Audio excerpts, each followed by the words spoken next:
Good morning, Reno Valley. My name is Rhea Shaw. And my name is Andrew Martin. Today's date is Wednesday, August 21st. Please stand and join us for the Pledge of Allegiance.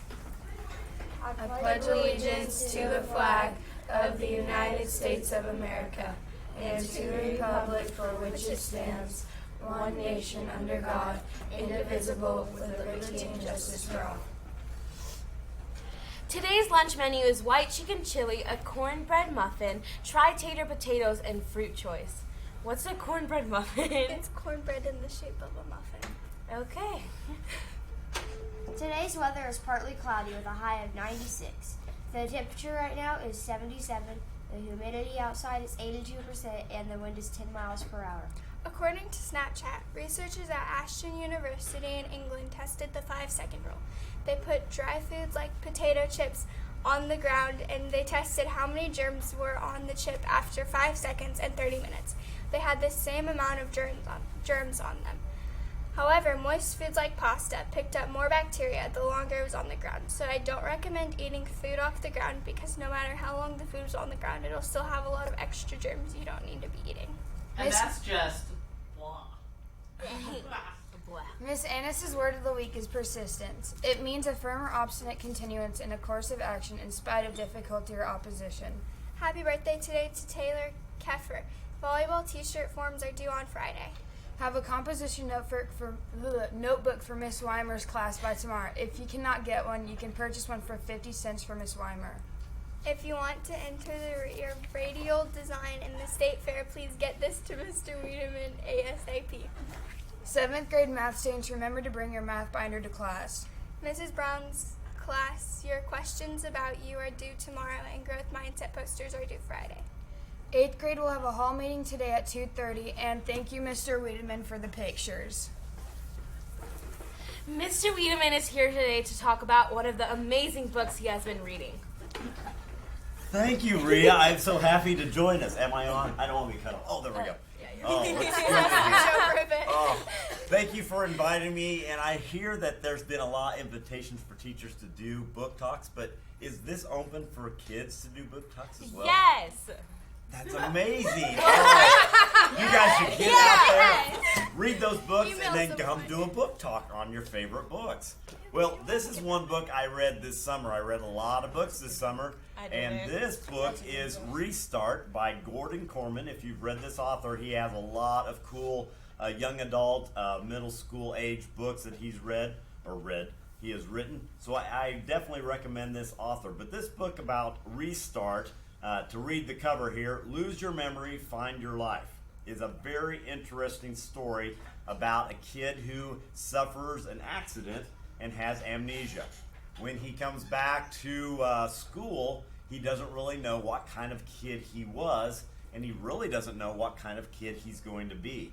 And the interesting thing about this kid is, you will find out as you read this book, is he is not the kid you think is maybe the hero of a typical book.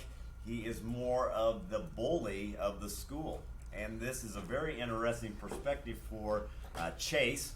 Chase Ambrose is the character in this book, that he has to kind of come to terms with the fact that he was kind of the school bully. He was also the school football star, and everyone expects him to come back and be that football star to lead the team to victory.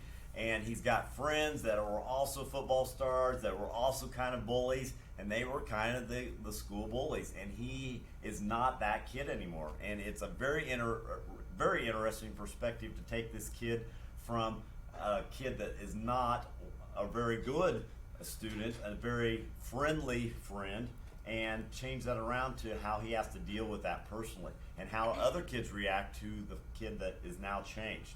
And it's a very unique perspective. So I'm going to read you a little bit from this book about his experience with the video club. Now all of a sudden he is hanging out with kids that are in the video club, and some of us news people might realize the video club is sometimes a stereotypical nerd, okay? And suddenly this is part of his life, and he's realizing he's missed a whole bunch of kids in his life that are friendly, that are fun to be around.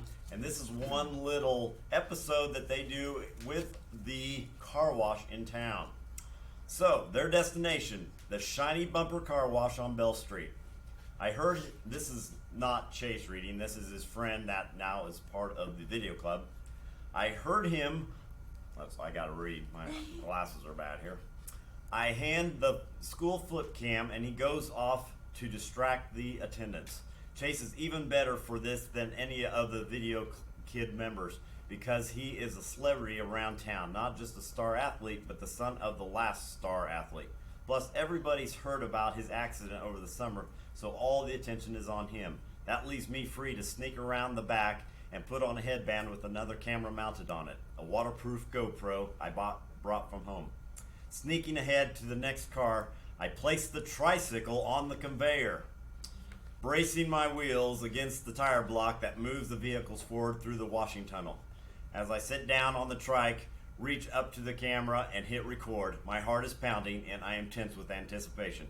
This is it, the moment of truth. The conveyor pushes me and the first blast of water hits.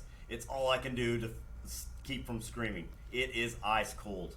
Considering the research I've done and the planning to get ready for this stunt, it never occurred to me that they use cold water in the car wash.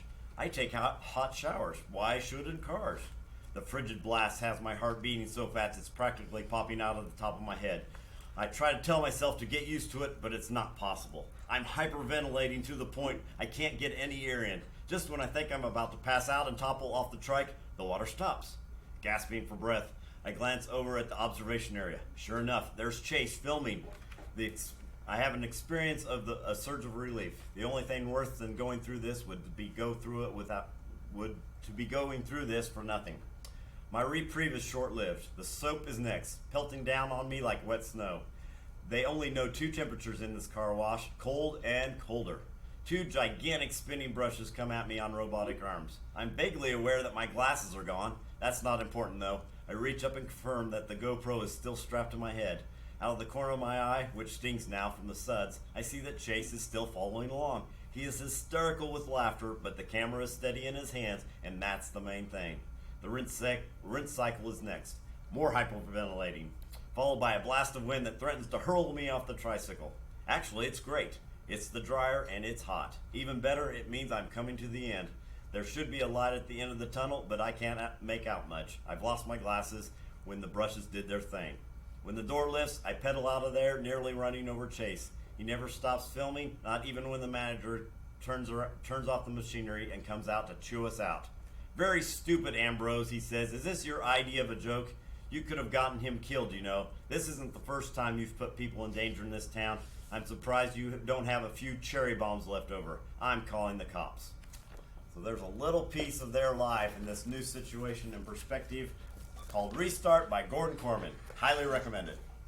Thank you, Mr. Wiedemann, for coming on for the news talk, or book talk. This has been your news for Wednesday, August 21st. Have a whimsical Wednesday.